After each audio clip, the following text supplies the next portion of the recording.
edad preescolar que tengan una mala alimentación también, pero lo más frecuente es que sean menores de 2 añitos. ¿Qué es notorio? El edema, que es a todo nivel, es un edema que deja fobia.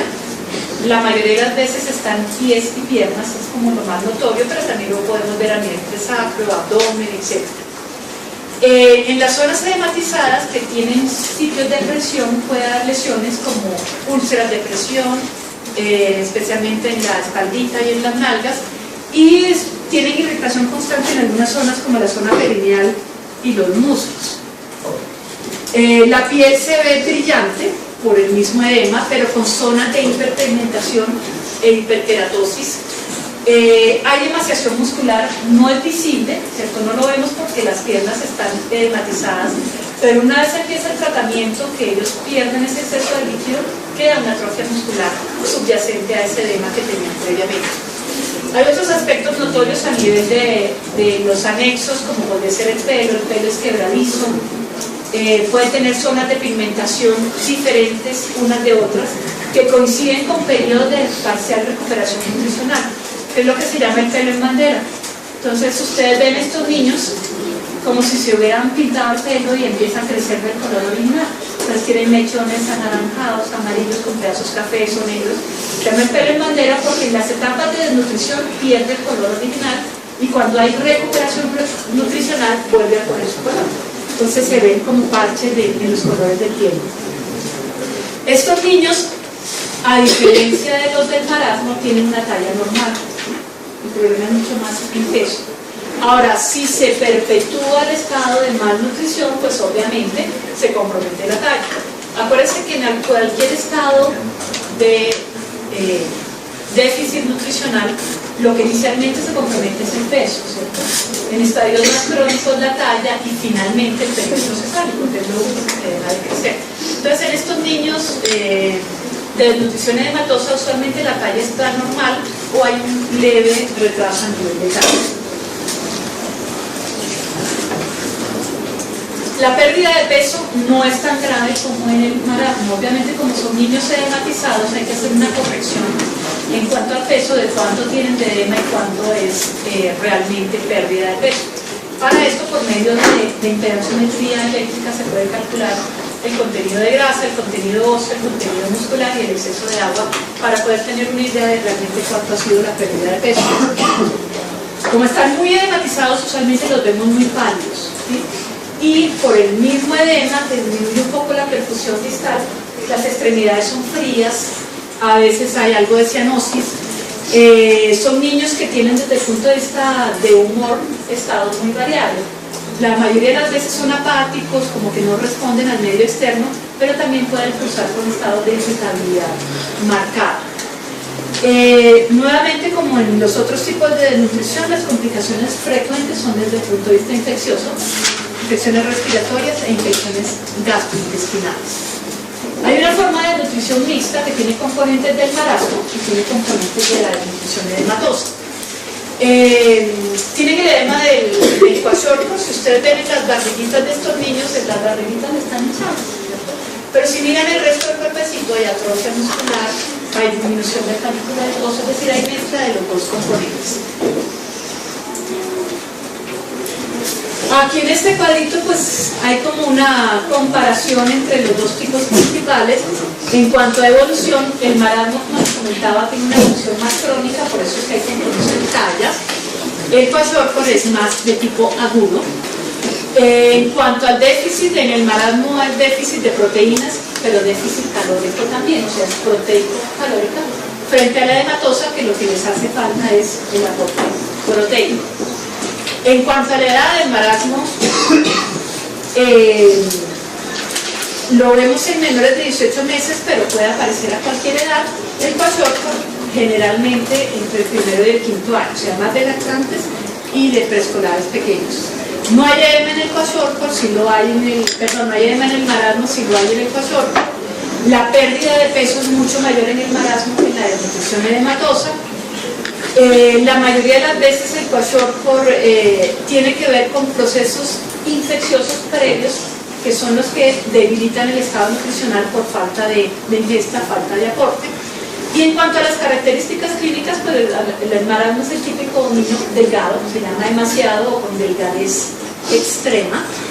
Es hipoactivo, la piel es seca, acartonada, pierden el cabello, frente a los del Kwashiorkor que son hinchados, parecieran obesos o bien nutridos, gorditos, y tienen otras alteraciones como irritabilidad, hepatomegalia y presencia de lesiones hemorragíparas, probablemente por disfunción hepática y fragilidad vascular. Clásicamente se han descrito algunos signos que acompañan a los estados de desnutrición, que se han dividido en tres grupos, clasificados como signos universales, signos circunstanciales y signos sobreagregados. De quienes han visto estados carenciales, ¿recuerdan a qué corresponde cada uno de estos grupos? María Paula. En la tarde no hay.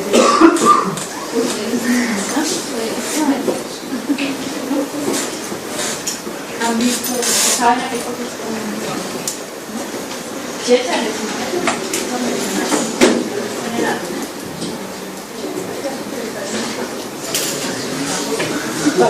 Los signos universales son los que están presentes siempre en cualquier estado de desnutrición y son tres grupos: físicos, bioquímicos y psíquicos.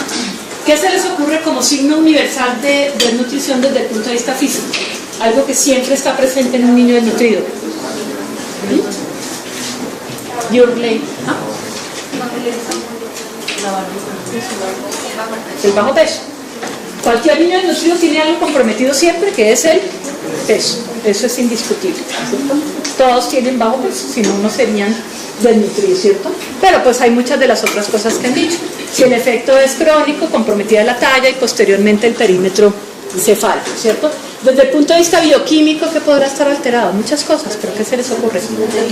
Las proteínas, principalmente, ¿cierto? La mayoría tienen una depresión desde el punto de vista proteico, pero hay también otras alteraciones y más desde el punto de vista hidroelectrolítico. ¿Qué les suena por ahí? ¿Hipo qué? Hipo de todo. Hay hiponatremia, pero la hiponatremia es dilucional, sobre todo en los niños con desnutrición edematosa. El sodio corporal total es normal, ¿sí? Pero ahí es una hiponatremia dilucional. Lo más frecuente en todos los desnutridos es hipocalemia. Hay una patología que van a estudiar, por ejemplo, Paternina puede hacer la búsqueda, que es, ¿cómo es el riñón de un desnutrido? Una cosa que se llama la nefropatía cardiopénica, que es el riñón de un desnutrido. ¿Cuál es la razón por la cual el desnutrido se nefropatía?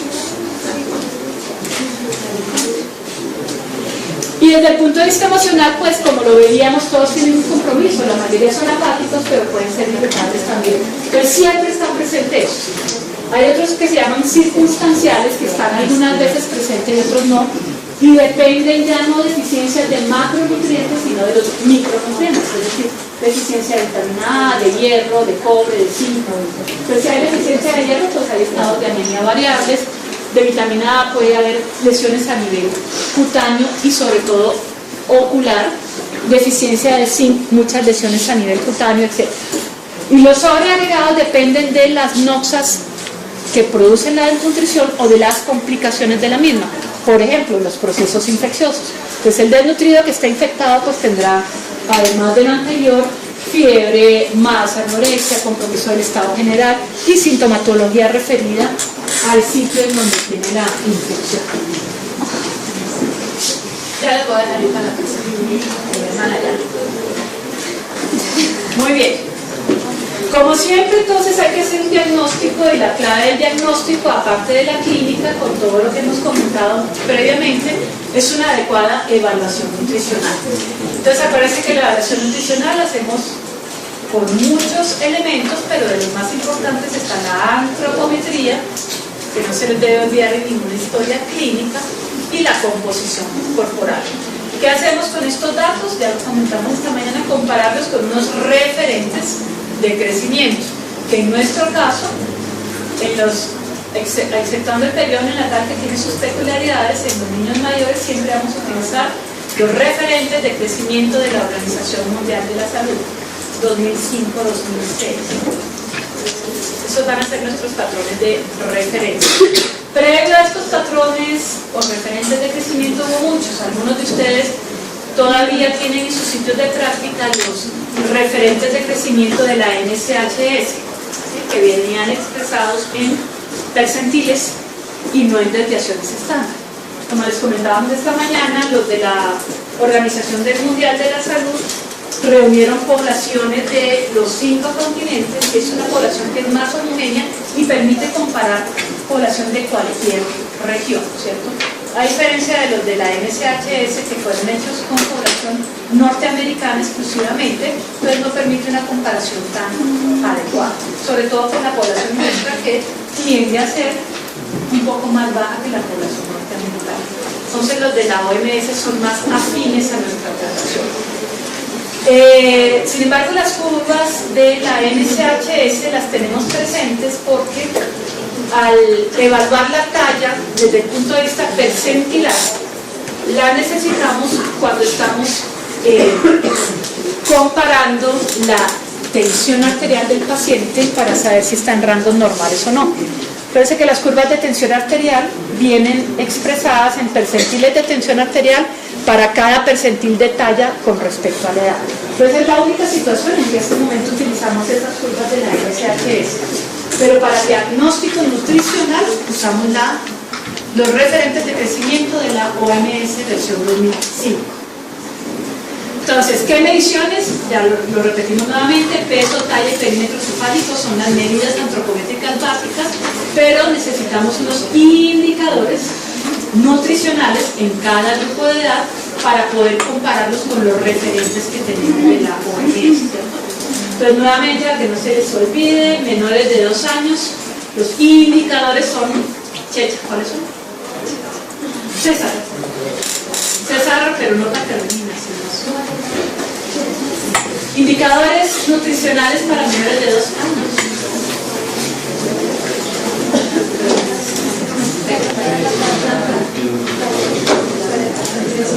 Sí, para menores de 2 años. Sí, se te da 3. Peso para la talla, perímetro cefálico para la edad.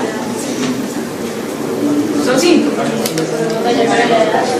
Índice de masa corporal para la edad, talla, edad y peso de edad. Son 5, menores de 2 años. Peso para la edad, talla para la edad, peso para la talla, perímetro cefálico para la edad, índice de masa corporal. De 2 a 5 años, son 4. Talla, edad, peso, edad, no. Los otros sí.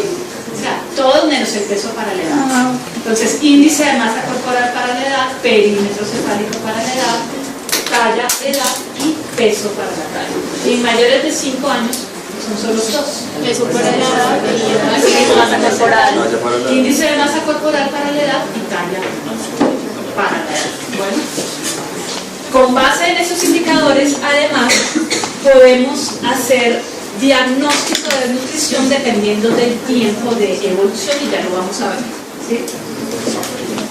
Para cualquiera de los indicadores que vayamos a manejar, ¿cierto?, se considera desnutrición por debajo de menos 2 desviaciones estándar, ¿sí? Para cualquiera de los indicadores que mencionamos. Entonces, la desnutrición, dependiendo del indicador que estemos utilizando, podría ser aguda, crónica o global, y vamos a ver las diferencias entre cada uno. La desnutrición global, que es lo mismo que decir que hay un peso bajo con respecto a la edad, pues se determina al comparar el peso del niño con el peso esperado con respecto a su edad y a su género, a su sexo. Por eso es que hay referentes de crecimiento diferenciales, hombre-mujer, porque la rata de crecimiento no es igual. Entonces, cuando vayamos a hacer el diagnóstico, obviamente utilizamos los indicadores que son, pero con el género que corresponde, ¿cierto? Entonces, es un indicador general de desnutrición que es sensible cuando hay privaciones dietarias, pero también cuando hay enfermedades, sobre todo recientes. Acuérdense nuevamente, lo primero que se compromete es el peso. Entonces, si yo evalúo a un niño y tiene alterado el peso con respecto a la edad, nos hace pensar que hay un aporte inadecuado, pero que probablemente también en forma aguda ha tenido una anoxia que ha repercutido en el peso. Pero se habla de desnutrición global y no es el indicador más confiable para el diagnóstico de desnutrición. ¿Alguien sabe cuál es el indicador más confiable para la desnutrición? Talla. No. El peso con respecto a la talla. Es peso con respecto a la talla. Entonces ya vamos a mirar por qué. Entonces, la talla para la edad nos habla de una desnutrición que es crónica, es decir, el fenómeno ha persistido durante mucho tiempo, que es lo que usualmente vemos en los niños con desnutrición marasmática, ¿cierto? La talla se compromete porque la anoxia ha sido prolongada en el tiempo. Entonces hablamos de desnutrición crónica o de retraso en el crecimiento lineal cuando comparamos la talla del niño con respecto a su edad y su género, a lo que le correspondería por edad o género. Y lo esperado es todo aquello que se encuentre entre más una y menos una desviación estándar. Esa es la normalidad. Entonces muestra déficits acumulativos, ¿cierto? O sea, ha habido restricciones desde el punto de vista nutricional durante mucho tiempo, incluso generacionales, ¿cierto? Porque hay generaciones que han tenido compromiso nutricional y sus hijos, por los riesgos que ha tenido la familia, tienen talla baja desde el punto de vista familiar. Entonces esto podría ser generacional, ¿cierto? Y usualmente se ha visto en etapas muy tempranas dentro del crecimiento del niño. O sea, que la anoxia ha sido en etapas muy tempranas para que dé finalmente un compromiso importante en cuanto a la talla.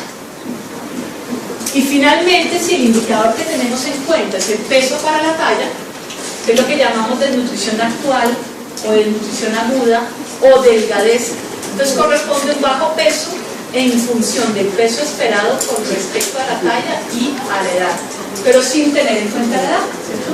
Aquí lo que estamos relacionando es un peso específico para una talla específica. Yo puedo tener un niño de talla baja de cualquier causa, genético, familiar, un retardo en el crecimiento, etcétera, pero que tenga un peso acorde con esa talla. Ese niño no es desnutrido, ¿sí? Tiene un peso adecuado para la talla, independientemente que si yo grafico en forma individual el peso para la edad o la talla para la edad esté comprometida, pero el peso para la talla es acorde con esa talla. Entonces no puedo hablar de un compromiso nutricional agudo, ¿sí? Porque el peso le corresponde a esa talla. Lo que hay es un compromiso de talla a nivel crónico que ha hecho que la talla esté por debajo de lo esperado para la edad. Entonces, para hablar de desnutrición aguda, el indicador es peso para la talla. Para hablar de desnutrición crónica es talla para la edad. Y para hablar de desnutrición global es peso con respecto a la edad. ¿Bueno? Y para efectos prácticos, esto lo tienen en aquí, este cuadrito. Cuando tenemos peso para la talla o talla de edad por debajo de menos 3 desviaciones estándar, hablamos de que es una desnutrición severa, por debajo de menos 3 desviaciones estándar. Entre menos 2 y menos 3 es desnutrición, pero no severa, podríamos llamarla leve, ¿cierto? Entre menos 1 y menos 2 desviaciones estándar es un riesgo de tener desnutrición, pero no hacemos el diagnóstico sino en el momento en que supera las menos 2 desviaciones estándar. Y mayor o igual a menos 1 pues es normal, ¿cierto? Entonces nuevamente el rango de normalidad entre más 1 y menos 1, entre menos 1 y menos 2 es un riesgo de desnutrición, entre menos 2 y menos 3 una desnutrición leve y por debajo de menos 3 una desnutrición severa. Muy bien, ¿qué hacemos con este niño desnutrido? Obviamente si el paciente hasta ahora viene en un riesgo de desnutrición o tiene una desnutrición leve, probablemente el manejo lo hacemos ambulatorio y lo que debemos hacer es una readecuación de su ingesta diaria teniendo en cuenta la edad, ¿cierto? El aporte diferencial entre carbohidratos, proteínas y grasas, que cuánto debe ser cada una, más o menos 15%. ¿Qué porcentaje de la ingesta diaria debe ser con base a proteínas? ¿Qué porcentaje con base a carbohidratos? ¿Y qué porcentaje con base a grasas? Carbohidratos creo que es 40, 33. No estoy segura. No sé. Bueno, hay que estar seguro, ¿no? Es importante, ¿no? Pero creo que carbohidratos es el que tiene mayor porcentaje. ¿Seguros? El menor son las proteínas, ¿cierto? aunque son fundamentales para todo lo que tiene que ver con crecimiento. El resto es aporte calórico distribuido en grasas y carbohidratos. ¿Qué es más, las grasas o los carbohidratos? ¿Sí? Bueno, otra tarea. La distribución.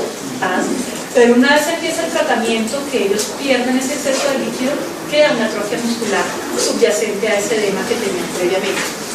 Hay otros aspectos notorios a nivel de los anexos, como puede ser el pelo es quebradizo, puede tener zonas de pigmentación diferentes unas de otras, que coinciden con periodos de parcial recuperación nutricional, que es lo que se llama el pelo en bandera. Es como úlceras de presión, especialmente en la espaldita y en las nalgas, y tienen irritación constante en algunas zonas como la zona perineal y los muslos. La piel se ve brillante por el mismo edema, pero con zonas de hiperpigmentación e hiperkeratosis. Hay emaciación muscular, no es visible, ¿cierto? No lo vemos porque las piernas están edematizadas. En niños en edad preescolar que tengan una mala alimentación también, pero lo más frecuente es que sean menores de 2 añitos. ¿Qué es notorio? El edema, que es a todo nivel, es un edema que deja fobia. La mayoría de las veces están pies y piernas, es como lo más notorio, pero también lo podemos ver a nivel de sacro, abdomen, etc. En las zonas edematizadas que tienen sitios de presión puede dar lesiones. Entonces ustedes ven estos niños como si se hubieran pintado el pelo y empiezan a crecer del color original. Entonces tienen mechones anaranjados, amarillos con pedazos cafés o negros. Se llama el pelo en bandera porque en las etapas de desnutrición pierde el color original y cuando hay recuperación nutricional vuelve a poner su color. Entonces se ven como parches de los colores de piel.